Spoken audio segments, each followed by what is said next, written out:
Battlefield 2042, possibly the most hyped game in history, certainly one of the most anticipated in recent memory. We spent about 4 hours with this yesterday in early access to see what it was all about. I specifically wanted to dive into Portal. Hazard Zone is something I will go to later, but without playing with a group of people you know, it feels a little strange. I did play one round of it, and it was as awkward as I expected it would be, not being able to communicate with your teammates, and that is another problem that we will talk about a little bit later in this video. But Portal does a very good job of recreating the feel, look, and sound of some of our favorite Battlefield games. It's the little details that they got right that go so far to bringing us back to those nostalgic feels in Battlefield Bad Company 2 Rush Mode, which is one of the highlighted available modes. You can't go prone, which was something you couldn't do in that game either, and something that small does such a large amount for feeling authentic. And while there is plenty to ooze over with Portal, there's still plenty that makes you go, ugh, considering something like this, where the bullet has gone about 10 feet up and to the left of where I was aiming. Not sure if that was ever in Battlefield Bad Company 2 or any Battlefield for that matter, but it is certainly something that is not all that welcome. Sound is something that has some issues, and that's unfortunate because for Battlefield that is something that's usually done very well. We'll get into that later. Something else is worth noting is that in Portal, there is no plus system to use. You have to customize your guns individually within the pre-spawn menu. They don't tell you this, and you're left to figure all this out on your own, and you have to equip an attachment into the closest spot to the middle in order for it to be active on your weapon. It would have been nice to know that going in. While the mini-map is customizable from the sense of being able to make it less or more visible, something that is not customizable are general world icons, which was something that I typically always like to lower a bit, and specifically in this game because of how cluttered the HUD seems to feel. It is better than it was in the beta, still not great in my opinion.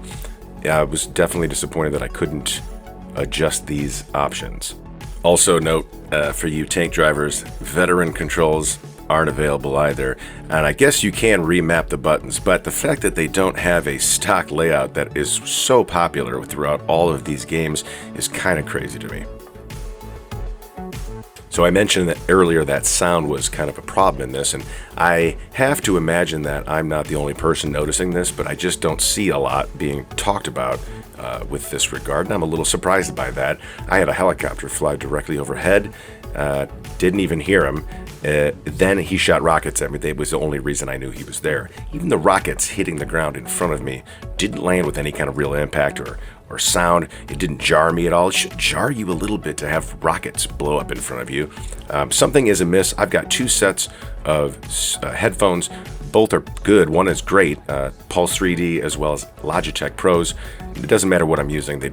Something doesn't sound right, and I've changed all the settings multiple times. It just feels empty, and I can't put my finger exactly on what is wrong there.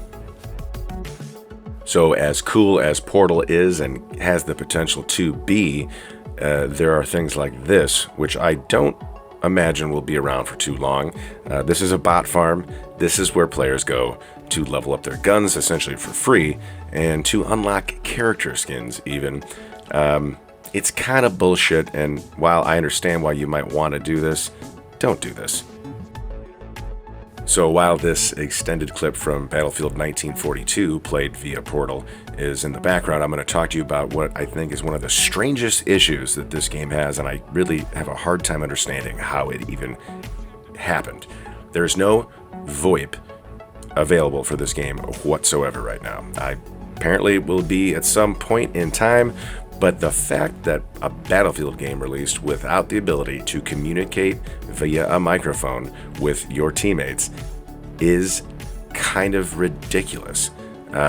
It's been in every other game before this. It's in pretty much every single FPS game you could play on any platform, no matter how big or small that game is. The fact that they would release a Battlefield title without it blows my mind. It's particularly a problem if you're trying to jump into Hazard Zone. You have to, that game mode is centered around teamwork and communication.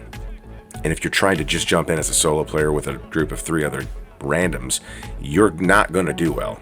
It's almost guaranteed you're not going to do well. I'm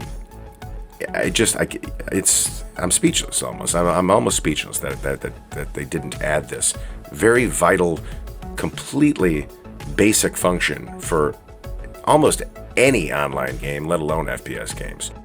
So the only way that you can communicate with people in this game via a microphone is if you're in a party chat via your platform. And that also means that if you're trying to play with friends that are on different consoles or platforms than you won't be talking to them unless you're using a third-party chat of some kind. And I just cannot believe that they did this. I really can't. I mean, DICE makes some interesting decisions, but this was one of the dumbest, I think, maybe I've ever seen for a Battlefield game. I will say that overall, still enjoying this game, but I'm not sure how long it's going to last. I hope it does become more and more fun as it gets played more. We'll just have to wait and see. Appreciate you stopping by to take a look at this video. Let me know what you think in the comments below, and we'll catch you later. Have a great weekend.